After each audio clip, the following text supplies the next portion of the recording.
টাঙ্গাইল জেলায় বিভিন্ন উপজেলায় এবার বিস্তীর্ণ জমিতে সূর্যমুখীর সোনালী সমারোহ বিরাজ করছে। কাকুয়া ইউনিয়নের যমুনা নদীর তীরে ভোরের আলো পড়লেই ক্ষেতগুলো ঝলমল করে ওঠে। ছোট ছোট সূর্যমুখীর মাথা উঁচু করে সূর্যের দিকে তাকিয়ে যেন নতুন দিনের অভিবাদন জানাচ্ছে। কৃষকেরা আশা করছেন এবছর সূর্যমুখীর বাম্পার ফলন। নিজ উদ্যোগে আমরা এই বেসনটা আমরা পাইছি আর কি কৃষি অফিসারের মাধ্যমেই, যে হাইব্রিড বীজ আমরা রাখতে পারিনি, এই জন্য তাদের মাধ্যমে আমরা বীজটা পাইছি।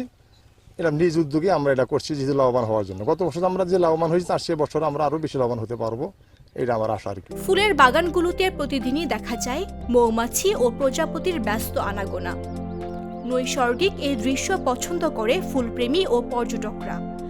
সকাল থেকে বিকেল পর্যন্ত বাগানের ছবি ও সেলফি তুলতে ছুটে আসছেন মানুষ।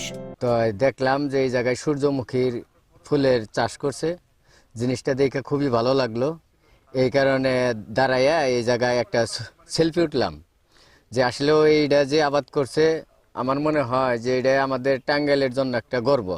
টাঙ্গাইল জেলা কৃষি সম্প্রসারণ অধিদপ্তর জানিয়েছে, চলতি বছর জেলার 12 উপজেলায় মোট 178 হেক্টর জমিতে সূর্যমুখী চাষ করা হয়েছে। সদর উপজেলায় 45, বাসাইলে 46, কালিহাতীতে 8, ঘাটাইলে 10 হেক্টর সহ অন্যান্য উপজেলায় চাষ চলছে।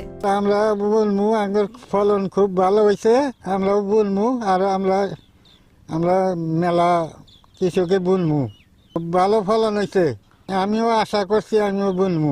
কৃষি কর্মকর্তারা বলেন, আধুনিক পদ্ধতিতে চাষাবাদ ও প্রশিক্ষণের মাধ্যমে সূর্যমুখী চাষ হতে পারে টাঙ্গাইলের আরেকটি অর্থকরী ক্ষেত্র। এই চাষ থেকে তেল উৎপাদন ও সৌন্দর্য উপভোগ উভয়ই সম্ভব। সবাইকে পরামর্শ দিব তারা যেন সূর্যমুখীর তেল খাদ্য হিসেবে গ্রহণ করে। সূর্যমুখী চাষ করে আমাদের কৃষকরা যেভাবে আর্থিকভাবে লাভবান হবেন, তেমনি আমাদের যে তেল ফসলের যে পরিনির্ভরশীলতা, এটা আমরা অতি সহজে সূর্যমুখী চাষ করে আমরা পূরণ করতে পারি। এর খুব ইচ্ছে যে চরে যে অনাবাদি প্রতি জমি আছে যেখানে সব ফসল হয় না, সূর্যমুখী একটি প্রতিকূল সহনশীল একটা ফসল, যে কোনো প্রতিকূল পরিবেশে সূর্যমুখী টিকে থাকতে পারে। এর জন্য আমি যা দেখলাম যে আমরা যে চরের এই জমিগুলোকে আবাদের আওতায় এনে সূর্যমুখী চাষকে বাড়াতে পারি। উদ্যোক্তারা আশাবাদী, এই প্রাকৃতিক সৌন্দর্য ও অর্থনৈতিক সম্ভাবনা মিলিয়ে টাঙ্গাইল দ্রুত সূর্যমুখী চাষে দেশের মানচিত্রে স্বীকৃতি পাবে। নিউজ ডেস্ক, জাগো নিউজ।